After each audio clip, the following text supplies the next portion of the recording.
शांति। ये बाबा की 1 तारीख की साकार वाणी है। सार है मुरली का। मीठे बच्चे, तुम आत्माओं का स्वधर्म है शांति। तुम्हारा देश शांति धाम है। तुम आत्मा शांत स्वरूप हो, इसलिए तुम शांति मांग नहीं सकते। प्रश्न, तुम्हारा योग बल कौन सी कमाल करता है? तो बाबा ने कहा, योग बल से तुम सारी दुनिया को पवित्र बनाते हो। तुम कितने थोड़े बच्चे योग बल से यह सारा पहाड़ उठाए, सोने का पहाड़ स्थापन करते हो। 5 तत्व सतो प्रदान हो जाते हैं, अच्छा फल देते हैं। सतो प्रधान तत्वों से यह शरीर भी सतो प्रधान होते हैं। वहाँ के फल भी बहुत बड़े बड़े स्वादिष्ट होते हैं। ओम शांति। जब ओम शांति कहा जाता है तो बहुत खुशी होनी चाहिए, क्योंकि वास्तव में आत्मा है ही शांत स्वरूप। उसका स्वधर्म ही शांत है। इस पर सन्यासी भी कहते, शांति का तो तुम्हारे गले में हार पड़ा है। शांति को बाहर कहाँ ढूंढते हो? आत्मा स्वतः शांत स्वरूप है। इस शरीर में पार्ट बजाने आना पड़ता है। आत्मा सदा शांत रहे तो कर्म कैसे करेगी? कर्म तो करना ही है। हाँ, शांति धाम में आत्माएं शांत रहती है। वहाँ शरीर है नहीं। यह कोई भी सन्यासी आदि नहीं समझते कि हम आत्मा हैं, शांति धाम में रहने वाली हैं। बच्चों को समझाया गया है, शांति धाम हमारा देश है।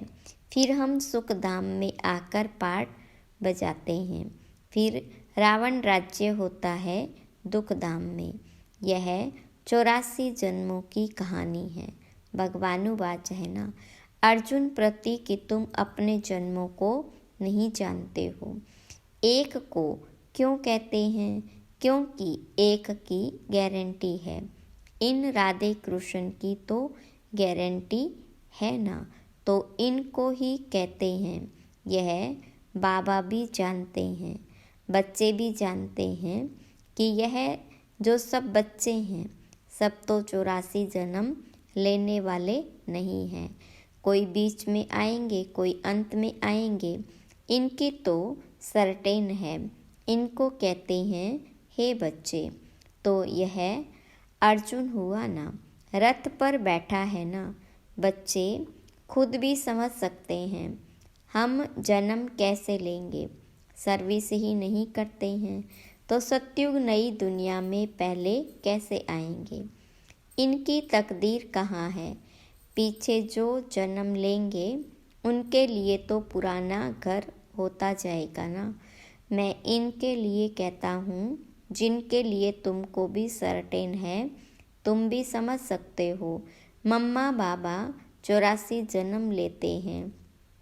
कुमार का है, जनक है, ऐसे ऐसे महारथी जो है वह 84 जन्म लेते हैं। जो सर्विस नहीं करते हैं तो ज़रूर कुछ जन्म बाद में आएंगे। समझते हैं हम तो नापास हो जाएंगे, पिछाड़ी में आ जाएंगे। स्कूल में दौड़ी पहन निशाने तक आकर फिर वापस लौटते हैं ना। सब एक रस हो न सके। रेस में जरा पाँव इंच का भी फर्क पड़ता है तो प्लस में आ जाता है। यह भी अश्व रेस है। अश्व घोड़े को कहा जाता है, रथ को भी घोड़ा कहा जाता है। बाकी यह जो दिखाते हैं, दक्ष प्रजापिता ने यज्ञ रचा, उसमें घोड़ों को हवन किया। यह सब बातें हैं नहीं। न दक्ष प्रजापिता है, न कोई यज्ञ रचा है। पुस्तकों में भक्ति मार्ग की कितनी दंत कथाएं हैं, उनका नाम ही कथा है।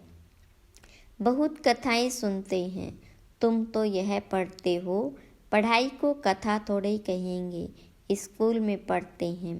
एम ऑब्जेक्ट रहती है, हमको इस पढ़ाई से यह नौकरी मिलेगी, कुछ न कुछ मिलता है।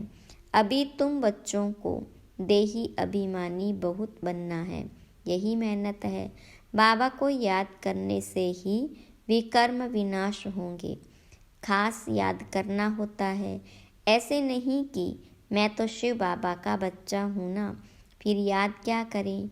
नहीं याद करना है, अपने को स्टूडेंट समझकर हम आत्माओं को शिव बाबा पढ़ा रहे हैं, यह भी भूल जाते।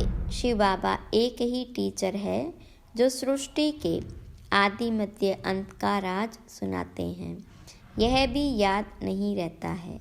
घर हर एक बच्चे को अपने दिल से पूछना है कि कितना समय बाबा की याद ठहरती है। जास्ती टाइम तो बाहर मुक्ता में ही जाता है, यह याद ही मुख्य है। इस भारत के योग की ही बहुत महिमा है, परंतु योग कौन सिखलाते हैं यह किसको पता नहीं। गीता में श्री कृष्ण का नाम डाल दिया। अब श्री कृष्ण को याद करने से तो एक भी पाप नहीं कटेगा, क्योंकि वह तो शरीरधारी है, 5 तत्वों का बना हुआ है। उनको याद किया तो गोया मिट्टी को याद किया, 5 तत्वों को याद किया। शिव बाबा तो अशरीरी है, इसलिए कहते अशरीरी बनो, मुझ बाप को याद करो। कहते भी हो हे पतित पावन, वह तो एक हुआ ना। युक्ति से पूछना चाहिए, गीता का भगवान कौन। भगवान रचयिता तो एक होता है। अगर मनुष्य अपने को भगवान कहलाते भी हैं तो ऐसे कभी नहीं कहेंगे कि तुम सब हमारे बच्चे हो। या तो कहेंगे तत्वम, या कहेंगे ईश्वर सर्वव्यापी है, हम भी भगवान तुम भी भगवान, भगवान जिधर देखता हूँ तू ही तू है, पत्थर में भी तू। ऐसे कह देते तुम हमारे बच्चे हो, यह कह नहीं सकते, यह तो बाबा ही कहते हे मेरे लाडले रूहानी बच्चों। ऐसे और कोई कह न सके। मुसलमान को अगर कोई कहे मेरे लाडले बच्चों तो थप्पड़ मार दे। यह एक ही पारलौकिक बाबा कह सकते हैं, और कोई सृष्टि के आदि मध्य अंत का ज्ञान दे न सके। 84 के सीढ़ी का राज कोई समझा न सके, सिवाय निराकार बाप के। उनका असली नाम ही है शिव। यह तो मनुष्यों ने अथाह नाम रख दिए। अनेक भाषाएं हैं तो अपनी अपनी भाषा में नाम रख देते। जैसे बॉम्बे में बबूलनाथ कहते हैं, परंतु वह अर्थ थोड़े ही समझते। तुम समझते हो कांटों को फूल बनाने वाला है। भारत में शिव बाबा के हजारों नाम होंगे, अर्थ कुछ नहीं जानते। बाबा बच्चों को ही समझाते हैं, उसमें ही माताओं को बाबा जास्ती आगे करते हैं। आजकल फीमेल्स का मान भी है, क्योंकि बाबा आए हैं ना। बाबा माताओं की महिमा ऊंच करते हैं। तुम शिव शक्ति से ना हो, तुम ही शिव बाबा को जानते हो। सच तो एक ही है, गाया भी जाता है, सच की बेड़ी हिले डुले डूबे नहीं। तो तुम सच्चे हो, नई दुनिया की स्थापना कर रहे हो। बाकी झूठी बेड़ियां सब खत्म हो जाएगी। तुम भी कोई यहाँ राज्य करने वाले नहीं हो, तुम फिर दूसरे जन्म में आकर राज्य करेंगे। यह बड़ी गुप्त बातें हैं जो तुम भी जानते हो। ये बाबा न मिला होता तो कुछ भी नहीं जानते थे, अभी जाना है। यह है युधिष्ठिर, युद्ध के मैदान में बच्चों को खड़ा करने वाला। यह है नॉन वायलेंस, अहिंसक। मनुष्य हिंसा समझ लेते मारा मारी को। बाबा कहते पहली मुख्य हिंसा तो काम कटारी की है, इसलिए काम महाशत्रु कहा है। इन पर ही विजय पानी है। मूल बात ही काम विकार की है। पतित माना विकारी, विकारी कहा ही जाता है पतित बनने वाले को, जो विकार में जाते। क्रोध करने वाले को ऐसे नहीं कहेंगे कि यह विकारी है। क्रोधी को क्रोधी, लोभी को लोभी कहेंगे। देवताओं को निर्विकारी कहा जाता है। देवताएं निर्लोभी, निर्मोही, निर्विकारी है। वह कभी विकार में नहीं जाते। तुमको कहते हैं विकार बिगर बच्चे कैसे होंगे? उन्हों को तो निर्विकारी मानते हो ना। वह है ही वाइसलेस दुनिया। द्वापर कलयुग है विशेष दुनिया। खुद को विकारी, देवताओं को निर्विकारी कहते तो है ना। तुम जानते हो हम भी विकारी थे, अब इन जैसा निर्विकारी बन रहे हैं। इन लक्ष्मी नारायण ने भी याद के बल से यह पद पाया है, फिर पा रहे हैं। हम ही देवी देवता थे, हमने कल्प पहले ऐसे राज्य पाया था जो गवाया, फिर हम पा रहे हैं। यही चिंतन बुद्धि में रहे तो भी खुशी रहेगी, परंतु माया यह स्मृति भुला देती है। बाबा जानते हैं तुम स्थायी याद में रह नहीं सकेंगे। तुम बच्चे अडोल बन याद करते रहो तो जल्दी कर्मातीत अवस्था हो जाए और आत्मा वापिस चली जाए, परंतु नहीं। पहले नंबर में तो यह जानने वाला है। फिर है शिव बाबा की बारात। शादी में माताएं मिट्टी के मटके में ज्योति जगा कर ले जाती है ना, यह निशानी है। शिव बाबा साजन तो सदा जागती ज्योत है, बाकी हमारी ज्योति जगाई है। यहाँ की बात फिर भक्ति मार्ग में ले गए। तुम योग बल से अपनी ज्योति जगाते हो, योग से तुम पवित्र बनते हो। ज्ञान से धन मिलता है। पढ़ाई को सोर्स ऑफ इनकम कहा जाता है ना। योग बल से तुम खास भारत और आम सारे विश्व को पवित्र बनाते हो। इसमें कन्याएं बहुत अच्छी मददगार बन सकती है। सर्विस कर ऊंच पद पाना है। जीवन हीरे जैसा बनाना है, कम नहीं। गाया जाता है फॉलो फादर मदर, सी मदर फादर और अनन्य ब्रदर्स सिस्टर्स। तुम बच्चे प्रदर्शनी में भी समझा सकते हो कि तुमको 2 फादर है, लौकिक और पारलौकिक। इसमें बड़ा कौन? बड़ा तो जरूर बेहद का बाप हुआ ना। वर्षा उनसे मिलना चाहिए। अभी वर्षा दे रहे हैं, विश्व का मालिक बना रहे। भगवान वाच तुमको राजयोग सिखलाता हूँ, फिर तुम दूसरे जन्म में विश्व के मालिक बनेंगे।